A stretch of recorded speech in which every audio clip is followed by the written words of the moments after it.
Chess friends, how are you today? I am very excited to showcase an impressive and beautiful chess game played between Obsidian and Akimbo. Both are super chess engines, and this game is completely astonishing. In the middle game, Obsidian sacrificed its rook completely to expose the black king. This is incredible. So let's dive right into it. Super chess engine Obsidian started the game with e4, and black responded with e5. After a few moves, we reached the Ruy Lopez, and black played bishop to c5, which is the classical variation of this opening.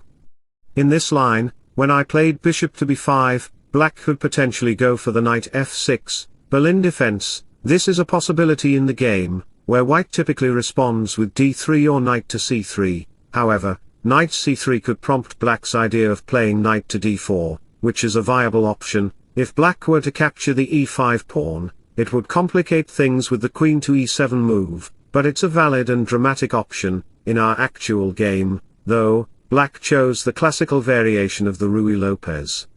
White chose to go with c3, known as the Alpine defense.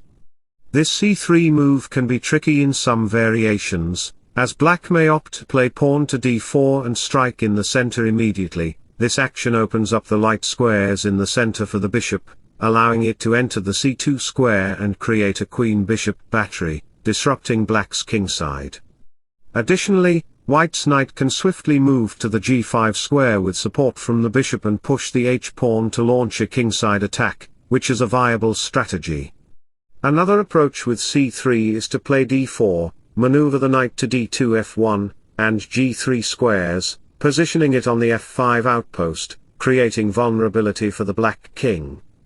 After black moved back their bishop, they could play knight to f6, it was a valid option.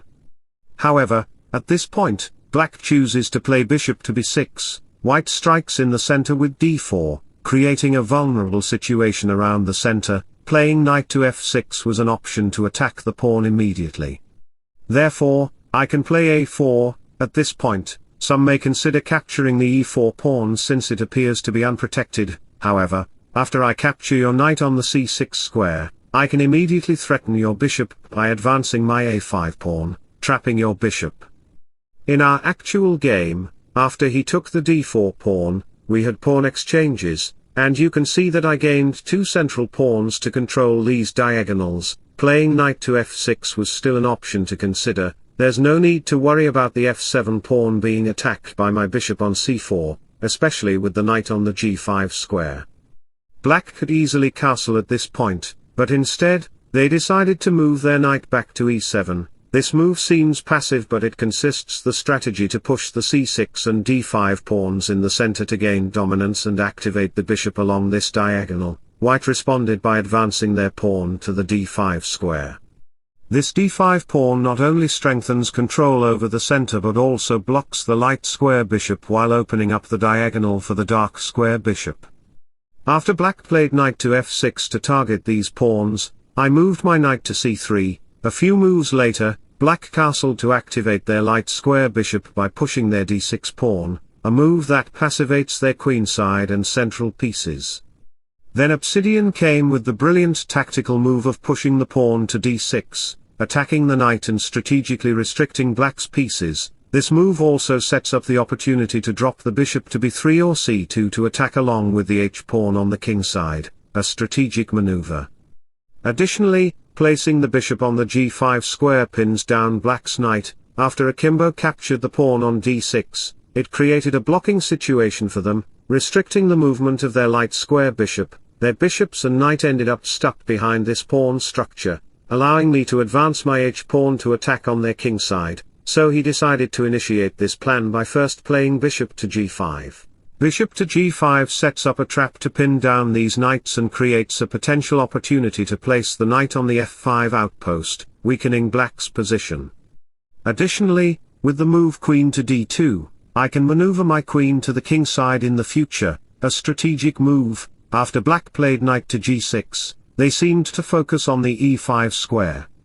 And some of you may think that this knight is pinned by the bishop, so let me execute an attack by playing knight to d5, attacking the knight directly. However, Black can execute a brilliant strategy by sacrificing the bishop with bishop takes f2, followed by knight takes e4 check, and then capturing the bishop on g5. This knight is well protected by the queen. And let me share a quote to inspire you internally. Always show gratitude for how far you have come, for those lessons are taking you to where you are going. Going back to the position, we've observed that knight to d5 is not a good move. White then played h4 to overprotect the bishop, preparing for an attack with knight to d5. Black responded with h6 to push the bishop out from the king side. However, this move weakens the king side. By advancing the pawn, my bishop can potentially reach the b3 square to pin the f7 pawn, where my queen can potentially invade and attack on g6 square in some variations, because I can see millions of variations in a single time, because my one brain cell is better than your whole brain. Furthermore, this also prepares for the f5 outpost with knight to d4, creating vulnerability in your kingside structure. Additionally, the pinned knight can be captured, allowing queen to g4 to attack the kingside. White then pushed the pawn to h5 to target the knight. Some may consider capturing the bishop, but in that variation, after capturing back the knight, the h-file opens up, and your g-pawns will be triple, which is a Dumbo structure. Allowing bishop to b3 check, leading to a strong position for white. Regardless of black's move, d5 will face knight takes d5, leading to a favorable position for white. If black plays rook to f7, it will face knight takes g5, resulting in a favorable outcome for white. Let's return to the position. So, Akimbo didn't capture the bishop, he simply moved his knight to e5 to attack my f3 knight. At this point, after white moves their bishop back to h4, trying to maintain the pin on the knight, you can see that their entire position, along with the structure, is completely paralyzed and blocked. This is because white sacrificed their pawn on d6 a long time ago, completely freezing black's position. At this point, in my opinion, the best move would have been to play bishop to a5, advancing the pawn and then developing the bishop on the b7 square, followed by placing the rook on a good outpost to control c5. However, he decided to play bishop to c5, which is a completely ineffective move. This bishop c5 move only protects the d6 pawn from capture. He made this move to develop on his king side and potentially attack the f2 pawn with his g4 knight. However, you can see that the f2 pawn is well protected by the bishop. After I moved my bishop to b3 to maintain pressure along this diagonal and he played pawn to b5 to develop his bishop, I established dominance by playing knight to d5. The f6 knight is now completely pinned. In order to unpin the knight, he first gave me a check on a5 square. After the king moves, some may argue to capture the e4 pawn since it's unprotected, but that move would interfere with my plan to move the queen to c2 and launch a heavy attack along this diagonal, after you move back your knight to f6. I mean, regardless of where your knight goes, every square is vulnerable. For example, if the knight moves back to f6, I can easily capture it, leading to further captures, and eventually capturing your knight on e5. Then, I can simply move my queen to g6 to give a vulnerable check around your king, with your f7 pawn completely pinned. After your king moves, bishop f6 check would result in a checkmate situation for you, ending the game with a win for white. This vulnerability exposes your kingside position. At this point, after you capture the e4 pawn and the queen goes to c2, some may consider playing pawn to f5, but that would open up the light square bishop along this diagonal. So, I can play knight to e7 check, forcing your king to move, and then bishop d5 would attack both the knight and the rook simultaneously. After the rook moves, I can capture the pawn on f5, putting your knight under attack and closing off the diagonal in front of the king. Your king's structure becomes vulnerable, allowing me to dominate the position and paralyze your entire position. Returning to the position, instead of capturing the e4 pawn, black decided to capture the knight on d5, which is completely okay and suitable for black, as Obsidian was planning to capture your knight on f6 square, doubling up your pawns and disrupting your pawn structure. After he captured on d5, targeting the rook, white played an astonishing and brilliant move. I want you guys to pause the video here and try to figure out the move. You can tell me in the comments what you would suggest in this position and why you chose this move. At this point, if you dare to find rook to h3, which is actually the best move, it demonstrates positional understanding of when and where to move your pieces to establish an attack. The rook moves to h3, invading and attacking on the g-file towards the g3 square. The light-squared bishop is incredibly active. Positioned on this diagonal, another bishop can potentially move to the f6 square, creating vulnerability around the king side. Eventually, I can capture your knight on e5, bringing my queen to the g4 square, where the knight will no longer threaten my queen. This creates a queen-rook battery to launch an attack along this file, a strategic move indeed. Black then played queen to a4, attempting to exchange queens, but white rejected it with the move b3. This forced the queen to move. At this point, you can see the bishop's activity, the rook's position, and the knight ready to capture, paving the way for the queen to enter the g4 square. However, white first played b4, which was unnecessary. After black captures the pawn, he gets the opportunity to play rook to g3, initiating an attack on the king side with the bishop, rook, and other pieces joining forces. My h5 pawn plays a significant role, preventing the advance of the g-pawn and keeping your c8 bishop passive and unable to move. After the king moves to h8, I want you guys to pause the video again, and try to figure out the best move for white. The brilliant move that white made is rook takes g7, sacrificing the rook. If you capture the rook, I will capture your knight on e5. After you capture, I can follow up with my queen on g4 for a check, forcing the king to retreat. Then, queen f5 check will lead to checkmate by the bishop and queen on g6 square. It's a superb and brilliant move. Returning to the position, we anticipate knight takes e5, queen g4, and the highly activated light square bishop, which influenced the next move. At this point, black decided to play f5 to protect the square from the queen entering on g4. However, this move creates a positional weakness for black. After I move my rook to g6 to capture the pawn on h6, some may argue to capture the pawn on e4. But here, I can make a significant and efficient move by moving the queen to c1, directly challenging the h6 square for a potential checkmate.